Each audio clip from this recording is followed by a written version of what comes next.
Hello. Today I'm with my friend David Horovitz, who's the founding editor of the Times of Israel. Before that, David was editor of the Jerusalem Report magazine and then the Jerusalem Post newspaper. And David has also been a regular contributor to newspapers in America, Britain, and elsewhere, and appeared on TV many times. I first met David actually over 20 years ago when David was editing the Jerusalem Report.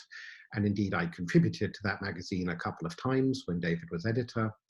And I think actually we first met through our mutual friend, Isabel Kirshner, who was a friend of mine at Oxford University and was then working with David at the Jerusalem Report. And Isabel has since become one of the New York Times's Israel correspondents. So David, let's start at the beginning. I know you've lived in Israel since 1983, but before that you grew up in London, as did I. So tell me a bit about your upbringing and your family. I grew up in Hendon in northwest London. First of all, hi Tom, nice to see you. Happy to do this. Grew up in Hendon, northwest London. Happy-go-lucky kid. My house backed onto Hendon Park, so I spent most of my life actually in those early years playing football and cricket in the park for hours and hours and hours. Went to an Orthodox primary school, Menorah Primary School, and then in those far off days did something quite radical, relatively speaking. I went to JFS. Most Orthodox young kids in northwest London continued in the very Orthodox framework, which was Hasmonean. My sister was already at JFS, which was in Camden Town, which was a more interesting and varied neighborhood than the sort of Jewish headquarters of northwest London. JFS was drawing Jewish kids from all over the city. It was a very frenetic, diverse environment, great, and very Zionist school, which is relevant because I first came to Israel with JFS when I was 14 in what was the third form. The numbers are not the same in Israel or the United States, but in Britain, as sort of around 14, 15, that's the third form of high school, and JFS took anyone who wanted to Israel. So I first came here, I think that was about 1975, probably 76, for 3 weeks. I had a family with Israel connections. My family is an Orthodox family on my father's side. My great-grandfather, Rabbi Marcus Horovitz, founded one of the two Orthodox communities in Frankfurt. And I had relatives who had been involved in Israel, even pre-state Israel. And I had ancestry, people who are very Orthodox and knowledgeable, and were apparently descended, I'm not totally sure directly, but maybe directly, from a rabbinical 16th century sage known as the Shla, which is the acronym of a book he wrote called Shnei Luchot HaBrit, Rabbi Shaya Ish Horovitz, who's buried in Tiberias. If anybody who's watching this has been, there's a small cemetery in Tiberias where the Rambam is buried, and Rabbi Shaya Ish Horovitz is buried there as well. So when I first came to Israel, I had relatives here, and I had a family connection dating back centuries, apparently. But normal life, played a lot of cricket, like I said. I wasn't a good student at school at all. I certainly didn't go to Oxford. I barely scraped through my A-levels. And I saw in the Daily Mirror, a British tabloid, which I did not read, so I don't know why I saw it. I saw an advert one day when I was finishing school for a journalism course. And I thought that sounded interesting. And I went to this 1-year pre-university journalism school. And that really changed my life, got my brain working, and did journalism. And that's what I've done ever since.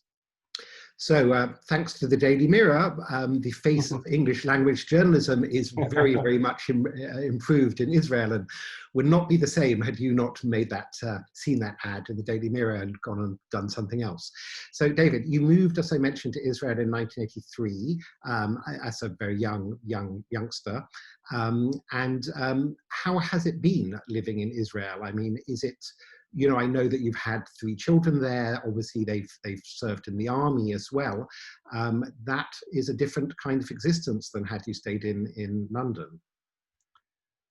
That's very true. I went to Hebrew University when I got here, and I started working nights at the Jerusalem Post. And at university, I met this gorgeous redhead American woman who spoke much better Hebrew than I did in a political science class.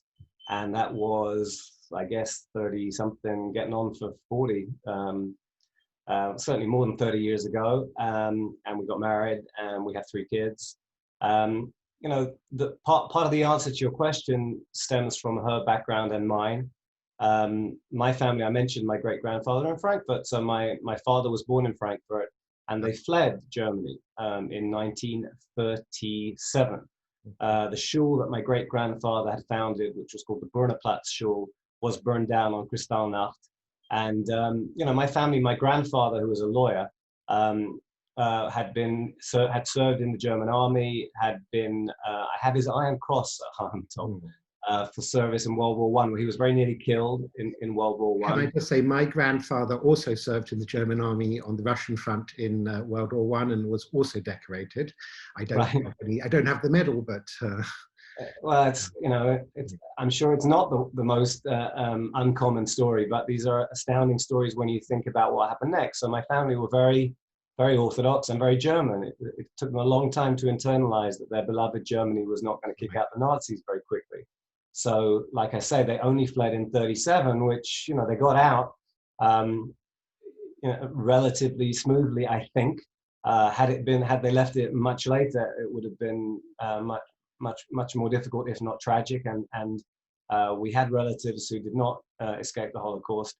And then by the end of World War II, my father had volunteered and was doing something with reconnaissance photography in the RAF. So in the space of 1 generation, my grandfather was a conscript, I believe, or fought in the German army in World War I, and my father volunteered for the RAF in World War II. And I love England, and I go back as often as I can, or I did before you know, we entered the pandemic era. And I'm very Anglophile. But hey, the Jews didn't have a country, and now they do. And when you have that kind of background, to want to be part of this new effort at maintaining Jewish sovereignty in the only place on earth where we ever had sovereignty is very compelling. And my wife, as I mentioned, she came to Israel. She was one of 4 daughters of a Holocaust survivor from Lodz, the only member of his family to survive. And he sent all Poland, just for anyone who doesn't know. Lodz, Poland, sure. And he sent all 4 of his daughters to Israel on various programs, and 2 of them stayed. Lisa was one of those 2. So, you know, the beginning of the answer to your question about living here and dilemmas when you have children, you know, we met here, we came here and stayed here with a strong ideological reason. And we had the children because we met here. And therefore, that's the only crumb of comfort that you can find when, as part of the deal for living in Israel, there's conscription and your children serve in the army. And all 3 of my kids did quite serious things in the army. My daughter was in a unit that I don't even know exactly what she did. My 2 sons did some variants of combat service. My eldest son was in Gaza in 2014, which was the last major flare-up. And you know, those kinds of periods, it's not unique to Israel, but you know, parents with kids serving in armed forces at times of conflict, these are periods that are very harrowing, and you do question the choices that you've made.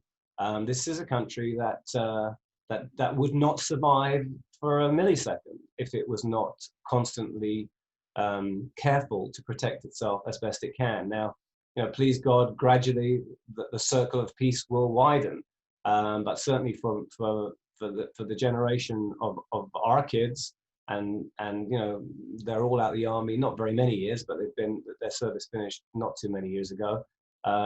We certainly haven't reached a situation where Israel can afford to let its guard down, tragically. That's part of the complexity of living in Israel. And you know, we are among the people who often talked about, well, did we make the right decision and so on. I know quite a few people who have those conversations. They're in Israel. Maybe other people who had those conversations, you know, aren't here anymore, or maybe they don't have those conversations and they decided it wasn't right for them. A lot of people who made Aliyah, who moved to Israel around the same time as we did, who were at university with us, who may have thought seriously about staying, and in some cases did stay for a bit. It's the minority who've stayed, and it's part of it is ideological, part of it is very practical. If you can earn a living here and provide for your family, it's easier to stay, and that applies obviously all over the world. I think it's maybe an underestimated factor in Israeli Aliyah. A lot of people who are very ideologically committed find it hard to manage here financially.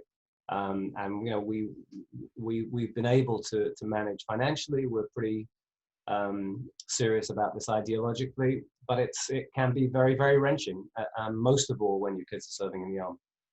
I mean, I might just point out that obviously there are present economic problems because we're recording this in the middle of the coronavirus pandemic, but overall, compared to 1983, and now we're now in 2020, Israel's economic position has developed, and the quality of life, let's say, not for everybody, of course, is higher in terms of, shopping and food and restaurants and transport and whatever, or maybe not transport, but in 1983, Israel was still a developing country. Today it is, in general, a developed country. So it is maybe it was harder moving there in 1983 than it might have been in the last few years.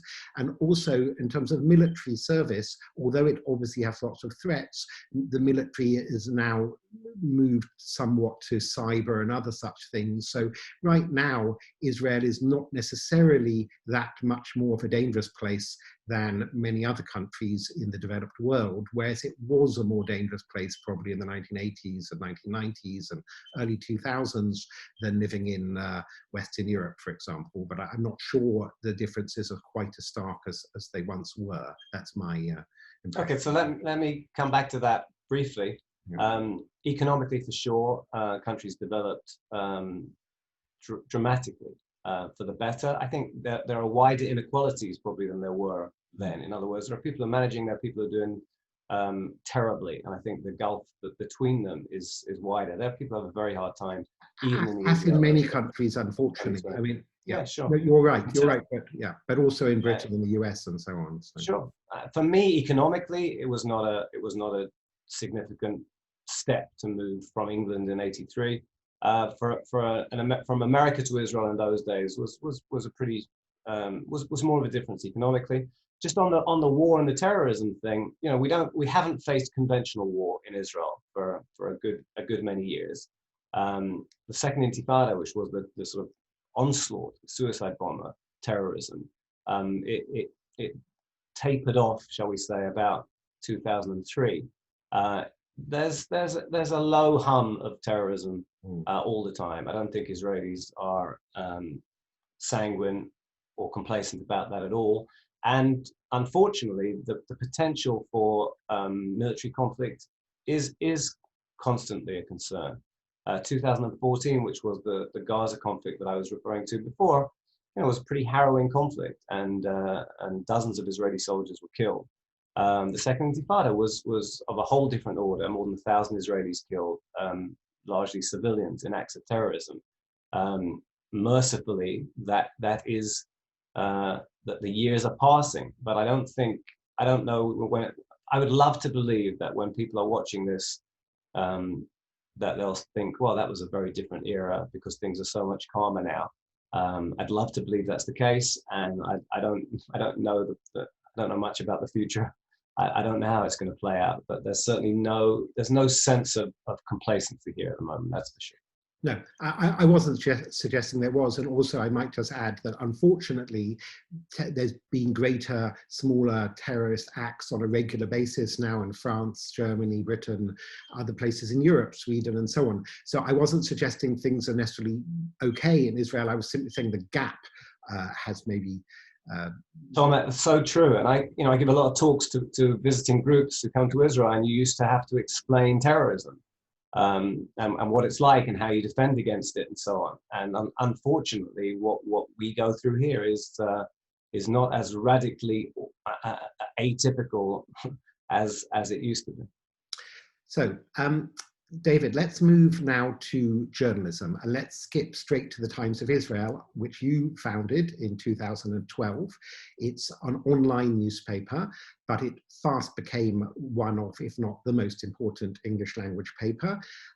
You had, the other two most well-known papers in English are the Jerusalem Post, which lent let's say, were slightly, well, slightly or at times more than slightly towards the right in political terms, and Haaretz, which is a Hebrew paper but has an English language print and online version, and some of its columnists and correspondents lean very much to the left. So the Times of Israel, I suppose, was an attempt to be balanced and down the line, or more centrist. Is that correct? Look, I edited, I mean, it is broadly correct. I edited the Jerusalem Post for 7 years, and I tried to make it inclusive, shall we say, so opinion pieces across the spectrum and as fair as its reporting could be. And that's what I tried to do with the Times of Israel.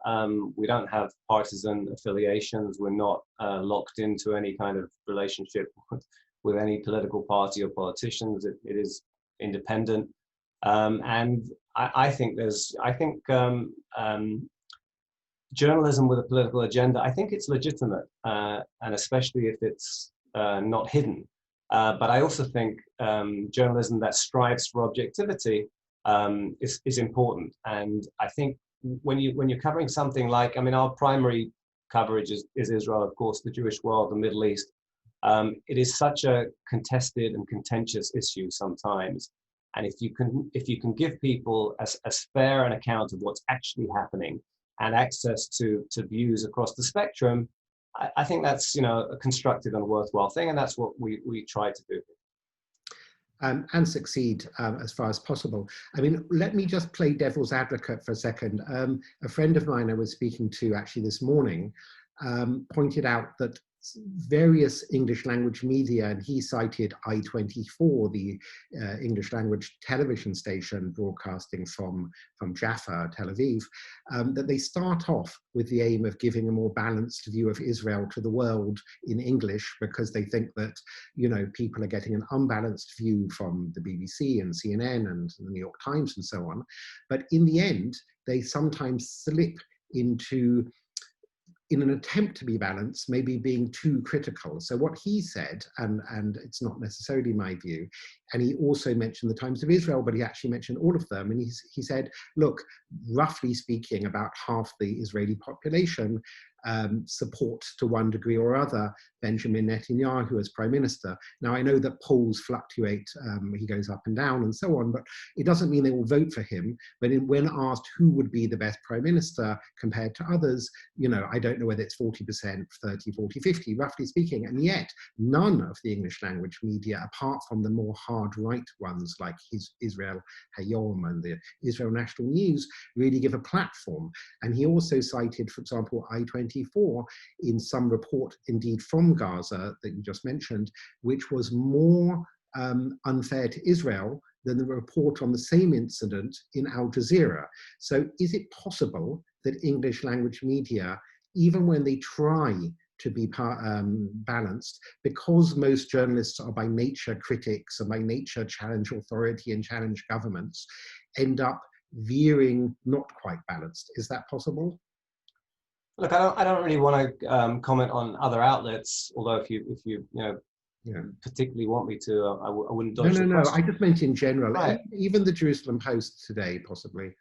Yeah, no, look, we first of all, we get it from all sides. People tell us that we're radically unfair left-wing and radically unfair right-wing, which I think is a necessary but not sufficient condition. In other words, if I wasn't getting it from both sides, I'd know we were doing something wrong. But the fact that people take issue with us that doesn't prove that we're doing it right. But we are striving, and it's difficult. Netanyahu is a very contentious figure. He certainly isn't the preferred choice of prime minister for more than 50% of the Israeli public. He certainly is heads the table when Israelis are asked to choose. As of me speaking to you now, Israeli politics is spectacularly volatile. It's even been changing in the last few weeks in terms of his personal popularity, I would say largely because of the handling of the pandemic. He's a very contentious figure in Hebrew media, in English media. We try to report him fairly. If you look at material that I write personally, which I feel very directly responsible for, that is marked op-ed, people say, oh, you're so anti-Netanyahu. And people say, wow, you're so forgiving of Netanyahu. The truth is, I've written a lot of material that is very complimentary to Netanyahu in terms of keeping Israel relatively safe in this toxic and unpredictable region. I think he's extraordinarily effective in that. I don't think he's a military adventurer. And again, I say this as someone who had children in the army, most emphatically when he was the prime minister. That is not a small factor. By the way, that's not a small factor in his popularity. Israelis talk about all kinds of things. When it comes to elections, generally security is very, very high. And security for many people is a very personal thing, and they're thinking about the well-being of their kids when they're in the army. So I have not stinted in pieces that are complementary to Netanyahu in that front. And I've been very, very critical of Netanyahu as someone who I think foments division within Israel.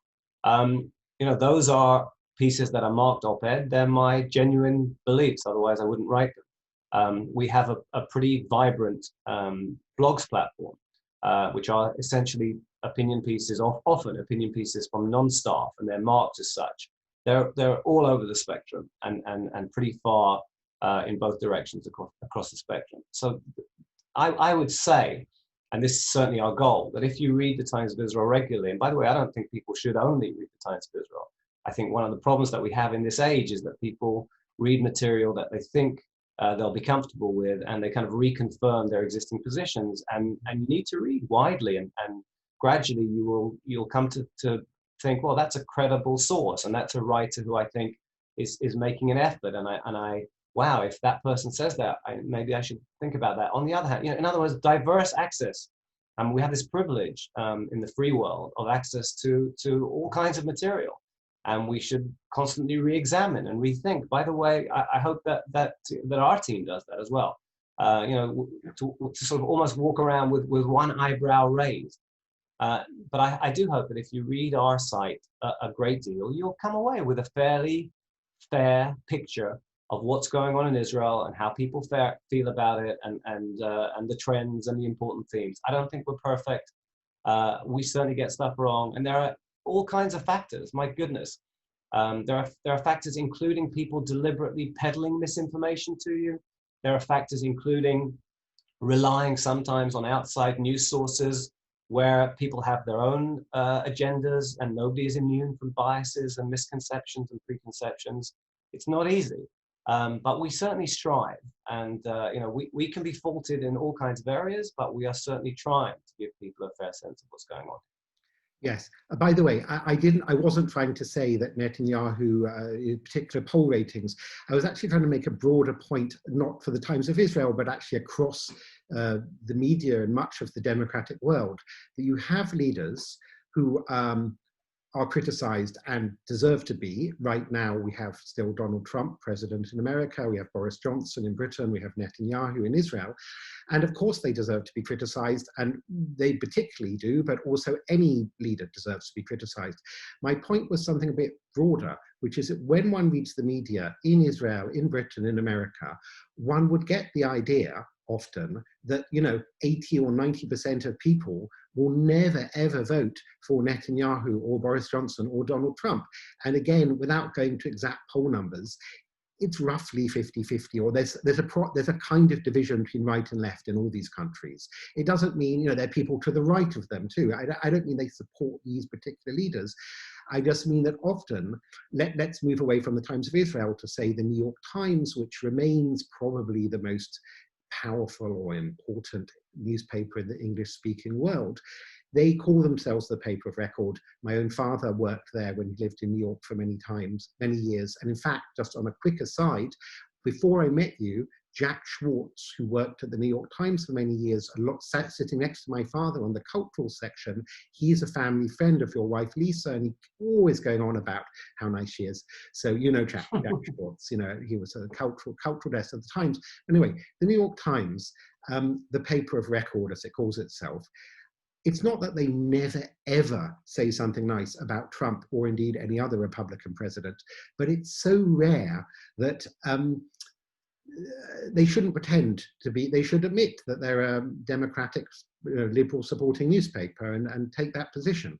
So anyway, do you think in general, there's this term fake news, which is very much around in recent years. Do you think things have got worse in terms of partisanship in the media, both in Israel and elsewhere? or has it in fact always been there, and it's just the internet makes it more apparent, where they're more fact-checking and rebuttals and so on than they used to be? Okay, so a few things. I'll try and, Okay. the backward stuff I'll try and keep brief. I would have thought that people know where the New York Times stands, but you know, maybe I'm mistaken about that, but I would have thought so. And just bringing, you know, Netanyahu and Times of Israel and stuff like that, I think if you read the Times of Israel a lot, you would have no doubt that he's that it would be foolish to write him off, that lots of Israelis will support him through thick and thin and continue to do so. I don't think you'd come away with a misconception. My point was sorry, my point was different. Everyone's aware that Netanyahu or Brexit, for example, has a lot of support. One has trouble understanding why people might support Netanyahu, or I don't want to defend Trump here, and I'm certainly not going to defend his personality, but his policies on some issues have been quite popular or successful, even in things like criminal justice reform. It's what a lot of African Americans privately say they wanted, and Trump did it and Obama didn't do it, for example. Or another left-wing policy of Trump, he's reduced American troop levels all over the world, Afghanistan, Iraq, Germany, and so on. This was something that was advocated by Noam Chomsky and the left. So my point is that there's very little ever explaining why people might support Netanyahu or Boris or Trump, other than just smearing them as racists or something. That's my point. Their policies are not necessarily. Yeah, so I hear you, and I just want to say, you know, since we're talking about this in the context of what I do, on Trump in the Times of Israel, you'll find a lot of coverage that's been very complimentary lately, because his policies, where Israel's been concerned, have been successful of late. I mean, Israel's just concluded a peace treaty with the UAE as I speak, and is negotiating the terms of the peace treaty with Bahrain, having signed a joint declaration with them. Those were things that that the experts and certainly pundits, including myself, thought were very unlikely, and they help explain why Trump is pretty popular in Israel,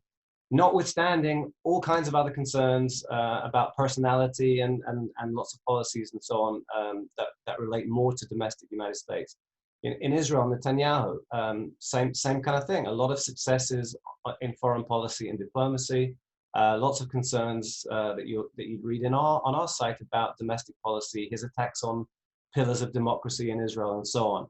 It's a complicated picture, and our goal, and if we do our job correctly, is to try and explain the complications, but not to minimize the complexity and the nuances.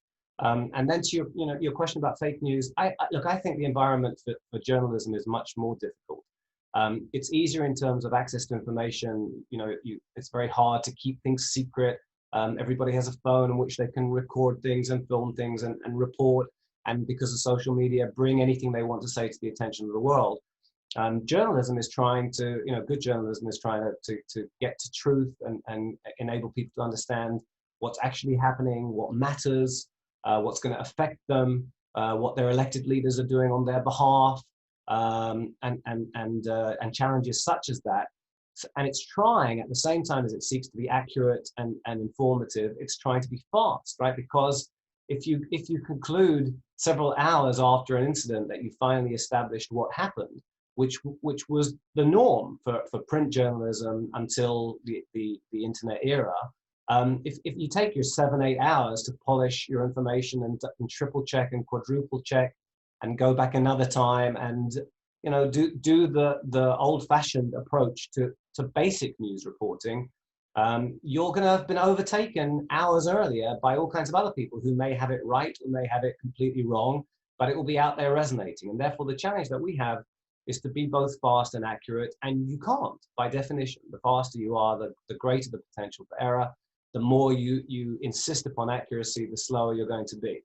And add to that the fact that you have people, you've always had people deliberately peddling misinformation, but the sophistication and the noxiousness by which it can be done, I suspect that many people listening to this, certainly now, underestimate the kind of sophistication, the degree to which, with some ghosting of websites, you can create the appearance of credible news stories on credible news sites that are in fact not those news sites at all.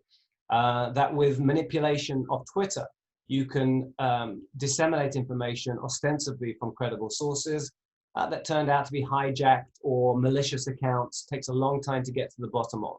So you're grappling with even apparently credible sources of information that you cannot always be sure are the case. And I'll add two more things because this is really complicated.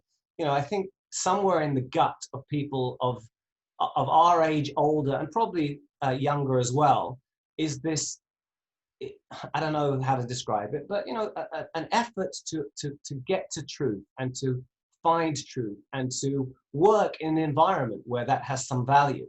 And I just think the concept of the truth as the only narrative that matters, I'm not sure that that's as profound and as instinctive and as utterly universal as it used to be. Well, that may not be exactly the case, but it's more useful for us to tell a slightly different narrative. That's really at odds with journalism, and that's an issue that we have in this field as well. Also, our profession, you know, it's not hugely well paid. It's contested, including by some of the world leaders that we've mentioned already, and therefore there's an effort by people who don't want to be scrutinized and critiqued, and who want to have less concern about how their dealings are made clear to the voting public. They try to stain and discredit journalism. So it's a very, very complicated field that we're working in. Like I say, easier access to information for sure, but the way you handle that information, the environment in which that information is presented, I think the whole field has become much more complicated. Yes, I mean, if I can just make a couple of points, I entirely agree. Look, the internet, when we started off, you're a little bit older than me, but when we started off in journalism, you know, the internet was in its infancy and now it dominates. And the internet, of course, it's not just the elected populist Western leaders you mentioned, but they're obviously concerted state efforts to spread disinformation by the likes of China, Russia, Iran, and other malicious actors. And even people who are voted in, like President Erdogan of Turkey, he simply manages to lock up journalists as well, and certainly makes it hard for free media in somewhere like Turkey. The only thing I want to say is that sometimes I feel the internet and Facebook and Twitter get a bad rap, because when I started reporting from Israel, and it's now getting two decades ago, and the internet existed, but these things like YouTube, Facebook, Twitter did not.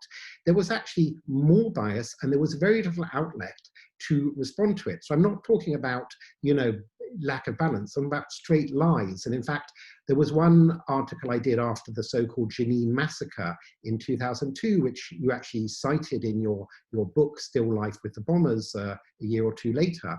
And it wasn't just traditionally anti-Israel outlets or critical outlets like The Guardian and BBC, but even the outlets in Britain that were considered to be sympathetic to Israel, like the Daily Telegraph and the Times. I mean, one line in the Daily Telegraph news said hundreds of victims were buried by bulldozers in mass graves in Jenin. This is just preposterous. Okay, it's a complete lie. The same correspondent in 2002 in the Daily Telegraph said Palestinians were stripped to their underwear, bound hand and foot, placed against a wall and killed with a single shot to the head. This is a news report in the Daily Telegraph. Or for example, the Evening Standard in Britain wrote, "We are talking of a massacre, a cover-up, a genocide in Jenin." Without going to the details of what happened in Jenin, this is completely made up across the board. And indeed, other journalists for American papers, the very same day, the Boston Globe said they'd thoroughly interviewed civilians and Palestinian fighters, and they say we can't find any evidence that a large number of Palestinians were killed. And indeed, they quoted the Palestinian commander saying, "We killed the Jews, they didn't kill us." So what I'm saying is these kind of misreporting in respectable British media like the Times, the Telegraph, the Guardian, and so on, not so long ago in 2002, would be much harder to do today because of the internet and independent blogs, and indeed English language websites in Israel, like the Times of Israel, you'd probably write an op-ed that would be on the top of the homepage of the Times of Israel if there were such blatant lies being told. So the internet has also had a good effect, in my view, and actually made some fake news harder to present from reliable news outlets. That's my 2 cents on the matter. If you want, let's just move on to another topic. We mentioned Netanyahu already. Which other Israeli prime ministers, or indeed other people of eminence, you think have been noteworthy, either people you might have interviewed yourself or met, or other people that you haven't met? Okay, that's a big question. Just Okay. one last point on your last one, which is not to be completely confident that you can't get away with. It's harder than it was. That's all I'm saying. It is harder. I mean, there have been incidents in the last few years, last 2-3 years, fairly widespread reporting of incidents on the Gaza border, for example. There was the allegation that a Gazan baby died because of Israeli tear gas that was pretty widely reported. It's my sense that the people who disseminated the falsehood were relatives themselves. I think that became fairly clear that was what had actually happened, that journalists were lied to. But I think the potential for misinformation and disinformation has probably, a lot of what you said is true, just I don't think it's completely over, and I certainly don't think it's completely impossible to peddle false narratives and have them fairly widely disseminated, at least for a while.